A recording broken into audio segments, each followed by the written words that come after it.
Okay, it's getting maybe a little sweaty, maybe a little ass pat, maybe a little smack talk. It's not quite the locker room, but the next best thing, I would say. I mean, I think so. I am here with Withrow and Hutton of OutKick's Hot Mic, and we're gonna talk all things sports, politics, SI swimsuit. And we're passing around this hot mic. So let's see how you guys, first of all, can handle a hot mic. And welcome to Talk to Me, Taylor. Deemed the celebrity whisperer by Playboy. This is the best interview of the day. Thanks for having me. You hit the nail on the head. 100%. Period, yeah. Touch them. They're cracking me up. Wear them, baby. She's good. Taylor Ferber.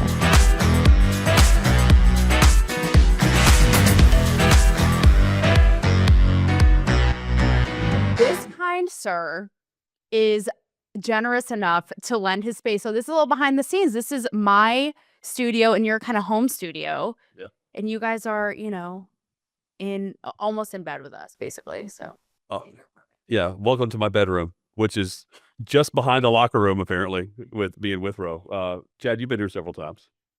I've been trying for 14 years to get in this guy's bedroom, and I finally made it. And I will also report that I am a little bit sweaty, as Taylor said. So, but that's just a constant state for me, just a little bit of sweat. Not too much, but I feel good about it. And the fact that I'm in Hutton's bedroom feels that much better. the magic and the beauty, first of all, of this show. Like, we brought you to, Hutton's bedroom. We're getting your nipples, which we talked about before, kind of sweaty and excited. Like, it's all happening. Manscaped. And I have to say, your handling of the hot mic was exquisite. Okay. Like, you guys really have the form down. And, you're really doing it. So let's hop right into it. I want you guys to, and don't they have like the sports castery voices and everything? Like, we're here for it. I think so. I think you guys, we'll bring it to the voice to the people, democracy, but I think it's pretty good. I'd give it a solid 9.5, solid 9.5. They hate it? No. I think that you're being very nice. Yeah. I think that they probably hate it, but I love that you love it. No, I think it's okay. I think good voices are universal. If you have a good voice, you have a good voice. Hutton's got a great voice. I have a good voice. You have a good voice. Hutton's got a great voice. Either way, great voices, good voices, universal. I'm going to give you guys the DEI quota filled participation trophy of the day for the sportscaster voice. So you have an automatic in right there. Like, you're good. Like, meritocracy who. Okay. Give these people listening a little bit of street cred. Like, cool. It's okay. You can humble brag just so we can get a vibe. Like, coolest behind the scenes. Who have you interviewed? Some big names. Go ahead. Brag away. I don't know about who we've interviewed. Chad will remember better than me, but I would say Chad and I have been doing a show for 13 or 14 years now. And we work for Clay Travis at OutKick and Fox. He sold to Fox for however much money. And we're best friends with Clay Travis. That's all that matters. So picture it. San Francisco, California, Super Bowl. Yeah. All right. I'm like Sophia and Golden Girls right now. Picture it. Sicily, 1938. Nope. This was probably 2018, 2017. Had a chance to interview the cast of the Independence Day sequel, which was Liam Hemsworth, Jeff Goldblum, and Bill Pullman. I am a Hollywood nerd. Like, I love actors. I'm not a big Hollywood guy, but I know Taylor loves Hollywood stuff too. Jeff Goldblum was incredible. Bill Pullman was incredible. Liam Hemsworth seemed like an okay guy, seemed like it was a press junket, right? He was just trying to get through Radio Row. He didn't want to talk to anybody. He was tired. He was getting fluids down. Goldblum and Bill Pullman, incredible, engaged, terrific the whole time. So does that give me a little bit of street cred? Okay, you kind of took the wind out of my sail. I'm like hoping for a Tom Brady moment. I'm hoping, like, I'm not a Swiftie by any means. I'm thinking maybe there's a Kelsey thing that to make their panties simultaneously implode. Like, I don't even know, something. I'm thinking like, in the sweat on the sidelines. Like, I know you guys have been there. And what I was going to ask is, it all comes back to the beginning. Is locker room talk really a thing? Is it a thing? And what's like the crazy, like, no holds bar, no filters, like no one's watching, like, what goes down in the locker room? No Me Too, no nothing. The craziest thing you've heard or seen or witnessed. I mean, all the shit you'd expect in the locker room. It's like an off the record club. It is awkward though, being in there for the brief moments when we're there for like interviews and stuff, because they're still talking their trash. But then when the cameras go on, it's kind of, I don't know, normal. But it's off the record. It's not that hard. I don't find it difficult to keep things off the record based on what's on camera and off. Do you? It's Wednesday. Yeah, we had a show earlier. Here's the deal. So nothing. Yes, I am totally a Biden guy, big Kamala guy over here. I'm not at all. I'm joking. That's not true. So locker rooms, anything can be discussed. I think it's up to everyone's preference as to what they like being discussed or whatnot. But here's what I love about it. No one's offended. Yeah. I mean, we've heard things about people's relationships, girlfriends, celebrities, everything you can think that you might hear in a locker room. We've heard it at some point. What I love about it, Taylor, is that not a single person gets offended by what's saying. If your delicate sensibilities don't like something that's being said, you just don't respond to it. You just remain quiet. So that's pretty cool, I think. It's a safe space to say what you want, right? That's what this show is. Safe space. That is the real safe space. What's the equivalent of the sports locker room for you? That's a really good question. I suppose, honestly, my show, I just say it, but that's the thing, right? It's like, that's why the locker room is like the sacred, But where do you hear? otherwise Where's the forbidden. gossip? Where's the gossip? He's asking where the gossip is. In my mind, shit goes down in there. Right. So that's the locker room personified. It's aired. I'm saying you can say the nastiest, freakiest shit, and it's just the unspoken rule. Like, yep. And like, I love what you said. No one's offended. So the ultimate safe space, rebranded, that never left the locker room. But even here's the thing. Even if you are offended, like I'm sure some are in any walk of life, right? But even if you are, you don't say it. You nod, or you go about putting your shoulder pads back on or putting your street clothes on. It's amazing because no one's offended. No one's offended like the viewers of your show aren't offended. It's amazing. I love it. Because you ask, Hutton, you raise a great point, which is where's the female locker room talk? And that's what I want to know. Like, I'm not super immersed in the sports world, but I'd love to ask the Caitlin Clarks, the this, the that. Like, does it? Because let's be real, right? Guys are going to be like, oh yeah, her tits and her. You think women are going to be like, Yes. his ass and the. It is not this. One is not like the other. One is not, and that's okay. WNBA, exactly. So, like, he's hung, and I saw it when he dunked. Okay, no. Her tits are amazing. It's the same conversation in the WNBA locker room. What do you mean? Kids are lesbians? Yeah. Yeah, it's actually fact checked. It's exactly the same. That actually is hilarious. Is this actually is this talked about in the sports world? Is this an actual legitimate thing? Because, We're in the locker room now. What is discussed with women? Is it the Riz? Like, what is it? The charisma of guys, looks. It's. I know it's not body parts per se with women. Maybe it is. Okay, baseball. Yeah. They want opinions on their own body parts, I think. Well, of course, but I'm just curious what the big difference is for women. I'll tell you right here, and this is the tale as old as time, right? Like on the court, off the court, in the locker room, guys are so much more visual. They're going to be like, oh my God, that hot chick, her tits, her ass. Whereas women, we're getting to a whole deep dive dissertation about our emotions of this, that, the other thing that happened, and all cerebral and all this shit. So that is the Freudian psychology, my friend, of the locker room, male versus female, unless you are in the WNBA or a softball game in the dugout. Is there a lie? If you had the female version of the locker room that you can pinpoint, would you bring it to your show? Absolutely. See, we wouldn't. Why not? Well, we hear. Well, we wouldn't be back in the we wouldn't be back in the locker room if we divulged a lot of the shit. That's okay. You can come here into my co-ed locker room and we'll give the people what they want. And in the meantime, Clay Travis, I think these guys need a raise. Let's get after the safe space. Okay, so with this, we've told him he knows, Clay, you're on notice. Okay, so with that said, Sports Illustrated Swimsuit has had all sorts of controversy, like everything else.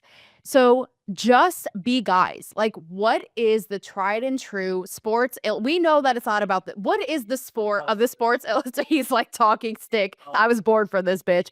No, but really, like, what does it get at that makes it so iconic, where it lost its way, and like why it's a staple in culture? Yes. So I think it's getting back to what made it an American staple, right? Like something amazing that everyone loved. I mean, Kathy Ireland back in the day on the Sports Illustrated swimsuit, probably 91, 92, right around the time of Necessary Roughness, great football movie. She played the kicker, female kicker, terrific film, changed my life. I was 9 or 10, and that's when I realized I was fully formed. Even though I was prepubescent, I thought to myself, I've finally arrived. This woman is everything. Her name was Ireland. Her eyes were emerald green. She was gorgeous. Kathy Ireland will always be the staple of SI swimsuit calendars. Yeah. Prepubescent. This was like last week, right? Though. Yeah, this was actually 2017. Shockingly enough, when my balls finally dropped. At her eyes? You looked at her eyes? I looked at everything, but her eyes also appealed. I think it was the movie that I saw. You know, it all really appealed to me in different ways. See, and I didn't even pay them to say that, Clay. Okay, that was just all real. Hutton, what do you think? I remember vividly. I had a subscription to Sports Illustrated, and the first year that the swimsuit edition came through, I was able to get to the mailbox. I grew up on a farm. Like I had to run back with this. It was I've got it. I went to my brother. I'm like, we've got it. We've got it. Second year, my mom checked the mail way too early because she was off work that day. And I had a feeling that it had been in the mail because other friends of mine had the swimsuit edition on they told me about it. It was like, it's in the mailbox. I get home. It's not in the mailbox. Nothing's in the mailbox. Oh God, mom's got the swimsuit edition. She hands it to me and she goes, I shouldn't be giving you this, but you have a subscription and you've been reading. So have fun with this. And I got to keep the Sports Illustrated swimsuit edition based on that. And trust me, in the Mid-South where we're located, that's a big deal. There wasn't Pornhub. We had Napster. In fact, I don't even know if Napster was around. I don't even know if Napster was around at the time. This was massive. I love that your mom let you have it because you were a reader. Also because you were reading. I just want to encourage a young man's reading, and that's all we need. Let me explain this. Yeah. Kathy Ireland, Cindy Crawford's on the cover, but it's about the articles, the reading. No, hang on. Pizza Hut had a reading competition. As long as you read so many books, they would give you a subscription to some magazine, and I chose Sports Illustrated. So that was my reading.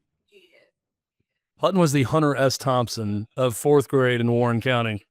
He was. First of all, your mom is an American hero. And I also love how these are like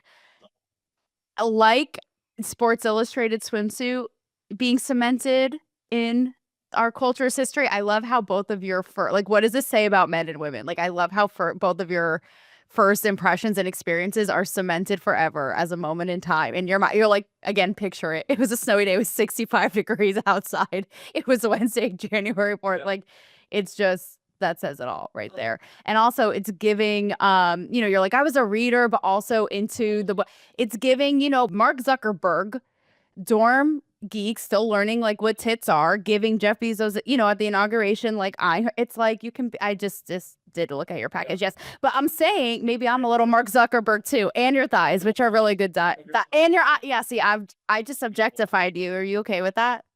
Oh, I'm okay with that. But anyway, it's giving Mark Zuckerberg. It's like, okay, it's all right. It's all things like, reader, tech guy, maybe in Zuck's case, like maybe not saying you were a geek, but also can really appreciate a nice set of boot. It's okay. Yeah, exactly. I wasn't cool. I wasn't cool till junior year of high school, but. Not the best. Well, look, I don't think you have to be cool to appreciate certain things. I don't know that I was cool at 9 years old, but I loved Kathy Ireland on the Sports Illustrated swimsuit cover. Much like Mark Zuckerberg, he's probably cool now because he's a billionaire. But also, if there is a corset bra next to him and it's Jeff Bezos' is it girlfriend, right, fiance, then he's going to sneak a peek. Yeah. Unfortunately, the male species sometimes is ill-equipped to not at least glance down. Now, I thought he was pretty classy in his glance down and then it went back. Very discreet. It got caught on camera. I get it. He wasn't ogling, but of course he's going to glance. Of course. And let me also say Naomi Campbell and Heidi Klum. Let's also give them a shout out. Yes. And you say you're like, unfortunately, and that's what I'm saying. It's like, you can be a however-year-old Hutton, flipping through. You can be a Mark Zuckerberg at the inauguration, the most buttoned up, serious, political. It's okay. It's like the male impulse is the universal thing that will prevail, but it's just how you hit. It's all right. We can't like. I think you're like. Unfortunately, it's really not. It just kind of is what it is. But you can make it. You can pull Zuck, make it classy. Just still like, oh, there you go, and it's done. Did anyone have a camera on Bill Clinton during this? Yes, checking out Carrie Underwood. I saw it. Okay. Full head to toe look over, and Slick Willie is licking his lips and leaning over to get a better look.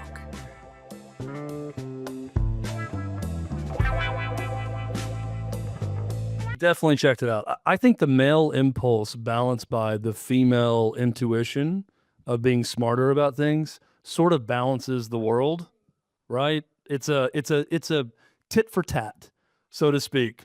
Literally, and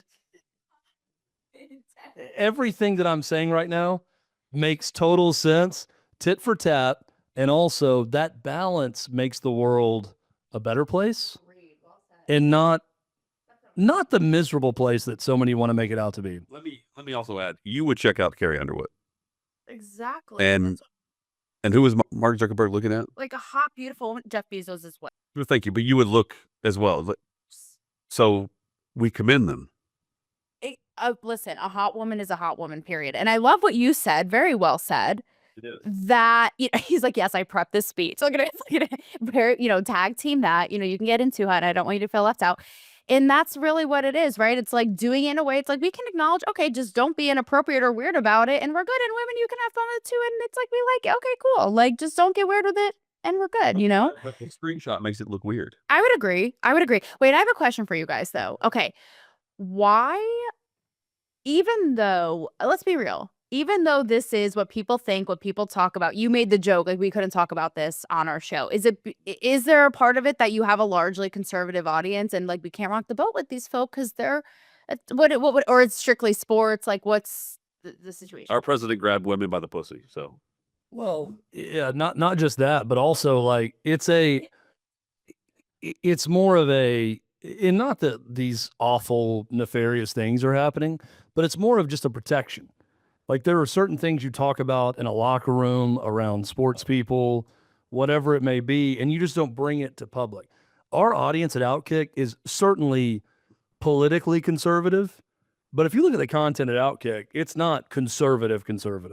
So everybody's fine with that part of it. I mean, we can talk about whatever we want, but I think it's more of a we don't want to burn people type atmosphere, right? And your whole thing, right, Taylor's kind of cancel culture and going against it, which I love, by the way. Absolutely love it. So that's what we're trying to protect, I think. Not that there's this awful subculture going on, but you want to protect it. Well, one of our mottos is DBAP, don't be a pussy. Or SBAP, stop being a pussy. I mean, On your show? I didn't even know that one. It's your show? That's the OutKick. Clay says it all the time. We have t-shirts, hoodies, by the way, shop.outkick.com if you would like one. DBAP. So if you want, thank you. If you want anti-cancel culture, you can't. I mean, why would we try to burn people intentionally? I wouldn't screenshot someone for looking at tits. That makes them. He was doing the same thing I would do. I do feel like, though, it is the same crowd. Like, I don't know if you guys saw, but Megyn Kelly went on, and this is where I feel like it's so boxed left and right, like went on a whole thing that was like going all like calling her a hooker, this woman, this thing. And I'm like, oh my God, get off of your high horse. Let her live. We are all human. So, I was wondering if it's like, if you share that type of audience and if that's generally the vibe of this sort of like morality police of how women have to be. Because that is, let's be real, conservatives be like that. They do. The hardcore ones, or they're the Kid Rocks who are like, let it all hang out. But they all voted for the same candidate. Well, that's fact. My mom and dad are extremely conservative. My mom calls President Trump Donald. I mean, so does Kid Rock. Right. So Donald the Chad knows what I'm saying. Because the alternative is such BS that you have one candidate in mind, and it actually unifies a lot of people. So you got to figure out a better handout system. Hutton's got in a way that I'm trying to get my hand up in there, but I can't. Every time it's totally a balancing act. No one cares if they agree with you. This is universally true. All right. If Jeff Bezos's fiance was thought of as like a universal crusader of the right or conservative party or Republican or whatever, it would be everyone. Oh my gosh, guys, just let her live. This is where she feels beautiful. Let her do it. Everyone on the left's going to hate it. The right is going to, if it's on your side, they don't care. You can wear whatever you want and they will defend it. So it's all phony to me. I don't care what women wear. I really don't. I don't. I don't look at them and think, oh, this one's loose or this one's that or this one's not. I really don't care, right? But if you're on one side or the other, you will defend that side and the women that wear things on that side, or you won't. You're going to attack it. So I don't look too much into it of what Bezos's fiance said about it. Yep. I want to say skillfully fisted my microphone, but my microphone wasn't offended. See, you fisted it, but it liked it. Look at this hand position. Look at Do it. you see this fisting there? Okay, I don't know what says. Yeah, very comfortable there. Put my finger doing it. So I don't. But I'm good now. Has it down. So I don't know what says fisting, segue into politics. Let's get a little political for a second. When for you guys in sports, when was the moment that things just got way too political, right? Like even let's take it back and right now and kind of in retrospect. So you have, people were losing their minds. I saw OutKick covered this over a Trump ad run during the college football championship, which in my mind, I was like, the hypocrisy's going strong because we saw BLM and all this plastered over football fields, helmets, the whole thing. So what's the deal? Is it hypocrisy? Should it be kept out altogether? When for you was the moment was like, this is nonsense. Like it has no place being in sports. It was whenever everyone was canceled for standing for the anthem. For me, it was 2016. If you stood for the national anthem, all of a sudden you were anti-American culture, which was BS. I mean, I'm thinking about what that stood for, and you can stand for the anthem, but you have the right to kneel for the anthem because you stand for the anthem. It was around that time because we were doing shows every day. The first time politics really got into it was around that time, Chad, for me. And then I would say that's also the time that race came into effect with all of it because it was, oh, you don't like Kaepernick because he's black. No. Kaepernick's Fidel Castro, and he hasn't read page 3 of the book that he's reading. Yeah, it was right around that time. I'll also say whenever the "Don't Say Gay" quote unquote bill came around in Florida, there were moments of silence at ESPN, and I remember watching some of it. I'm thinking, this is so dramatic. It was like 2021, 2022. Yeah. But it just got to a point where I'm just thinking, guys, this is not a big deal. Well, and it's the people. Here's what I hate, Taylor. I hate people that have had a good life, that have a good job, that pretend that they are storming the beaches of Normandy because there's some law that's passed in Florida that does not say you can never say the word gay, but they interpret it as that, and they decide, you know what? I'm going to have a moment of silence. This is my stand to make. This is my hill to die on. I think when we got to that point, I'm just thinking, this is so utterly ludicrous. Can we be done with it? I want to get back to sports. I love what you do, entertainment, fun stuff. Let's get back to that. And those that aren't in a position to affect wars in Palestine or Ukraine, just chill out. Just chill out a bit. Let me hear me out for a second. I think a lot of reality TV had a huge effect in this because of a lot of what Bravo was doing. All women watch Bravo. They watch Bravo, and Andy Cohen and all, and it has trickled down or into sports. Michael Sam, really funny. The draft where he was drafted with the 7th round or wherever it was by the St. Louis Rams. The entire day 3 of the draft was about if Michael Sam was going to be drafted or not. And there's no doubt in my mind that the NFL asked St. Louis to draft him. But he would be the first openly gay athlete in the NFL inside of a locker room. That was whenever, that was Keeping Up with the Kardashians was huge. Real Housewives of Orange County or Jersey or name it. But I'm saying but you have all these different factors. I mean, I would love for Laguna Beach to come back. But I mean, I think a lot of it has just combined into news. And the news is going to cover it a certain way. And I think sports coverage turned into who owns us. Okay, Disney, Paramount, and you're doing based on what the numbers were elsewhere, and it turned into that where if they already have. I mean this legitimately and also like tongue in cheek. They already have the women watching them. How do we get the men? Well, because it's going to be you're going to be canceled if you don't. I think a lot of it had to do with that. Michael Sam was before Kaepernick. And then Kaepernick happened, and it combined everything into one. Yeah, I just want to say before we wrap this up and like take it, to the sidelines, I just want to tell you before I killed the vibe with like politics talk, my hairband got so hot and bothered it snapped. So I just want you to know that is kudos to both of you. It just not so I have this makeshift thing happening here. So I think that is a testament. It was this situation, something going on here. It couldn't hang. Okay, no. It couldn't hang. It's not fair at all. It's a true skill to act like when something happened on camera that it was our fault. No, it was. I'm over here. That the hot bother was here. No. Yeah. Listen, I think, I feel mixed about it. It's the same way I feel about celebrities in Hollywood. It's like, who are you? But then I'm like, okay, I get it. You have a platform. It's a housewife effect. Like everyone wants to have the theatrics and say their piece. I almost feel like one part of it, stay out of it. Like, I know they get so mad when it's like, just dribble the ball, whatever, but it kind of like it is. But there's a part of me that can respect as much as I deeply disagreed with Kaepernick. I'm like, you know what? He was about it and he took the fall for it. So I can respect that. Harrison Butker, same thing. And you have, I think, was it Andy Reid who was like, he partnered with Tim Cotton and he's like, you know what? We're going to support, okay, yeah. Have like a teacher.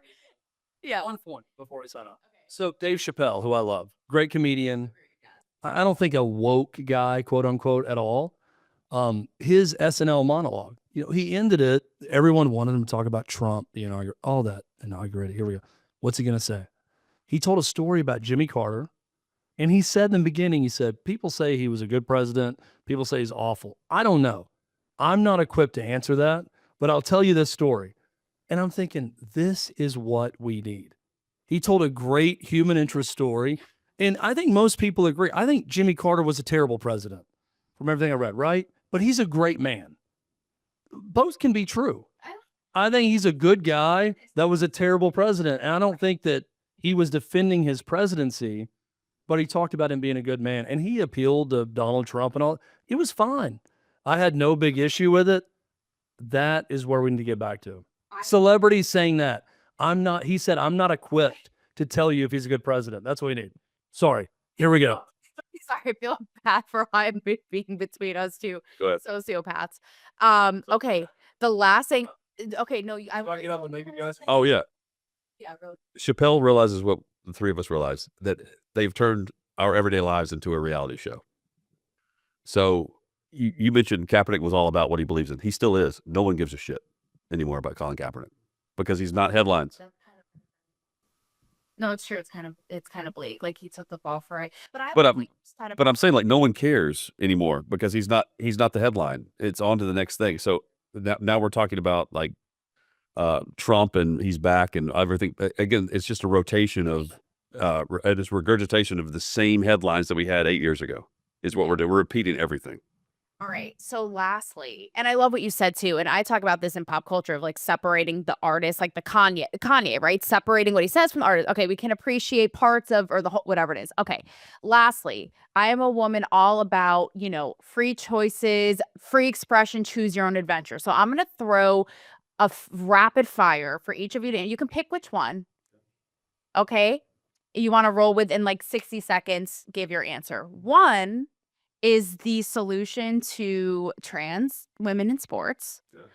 Two is Caitlin Clark is just too white, and so we're mad at her because she is too white to be this successful. We can't be having that. And where do we go from here? Go. Who wants to? So I feel like I'm feeling it. So we're just supposed to riff on either one? Whatever's speaking to you. I'll go the other. Whatever you say, I'll go. Perfect. We got this either way. So the Caitlin Clark. Yeah, it's pretty easy. She brings the dollars to the WNBA. Without Caitlin Clark, they wouldn't have chartered planes. They wouldn't have private security helping them into the locker room or to the team bus or to the hotel. But yet they refuse to acknowledge the fact that Caitlin Clark is doing all this because it's Caitlin Clark, and the following that's with her is not a WNBA fan. They're a college basketball fan, but they're not the WNBA. They are now because of Caitlin Clark. Those that are fans of Caitlin Clark, how many teammates of hers can you name right now? I can't. I just watch because Caitlin Clark's on the screen. And neither can the WNBA. The players can't acknowledge that either, and that's what they're pissed off about. They're jealous. It's that simple, but they collect those checks. And if you polled the locker rooms, do you want Caitlin Clark in the league? Yes. They wouldn't say no. Yes. Because they need her to accomplish what they want, period. He said it. That's how you debate. That was really good. That was a good debate. Trans in sports. Yeah. Very simple. If you're born a man, you play boys and men's sports. If you're born a woman, you play girls and women's sports. That simple. You don't cross over. Every American has the right to do what they want. If you want to become something else, that's fine. It does not dictate that you get to play sports in a different section than you were before. So it's really that easy. And the more people admit it, the better off we are. Boom. You well said. Division for them. I've seen them floating around. I like that. But that won't be good enough. That won't be good enough. No one's watching that, so it's not going to be on TV. That's not good enough. One or two in college sports that you can view. We're talking about women's volleyball recently because of that. We're never talking about women's volleyball without it. It's this easy. Man and woman, male, female. It doesn't. You can't be pro woman, pro female, and then allow a man to come in and take over college sports. Also, if you are a college person over 18 and you decide to go from being a man to a woman, that's fine. That's your American right. If men and women are equal, and we're going to be true feminists here, stay in men's sports. You don't get to cross over. You can't get the best of both worlds. You can't then go and compete as a female swimmer at that point. Well, that's nice. At 19 years old when you decide to transition. And knock out. That scene in Meet the Parents where yes. All right, guys. Well, my notes are toast. This has been great. We're gonna do a hands in. What do we say? Like make locker room talk. No. Bring it out in the open, but no, it makes it sacred. We get to talk to me. Okay, go team. 1, 2, 3. Talk to me. You ready? I am. You lead. I follow your lead. On 3. 1, 2, 3. Talk to me. Taylor. Oh wow, the enthusiasm.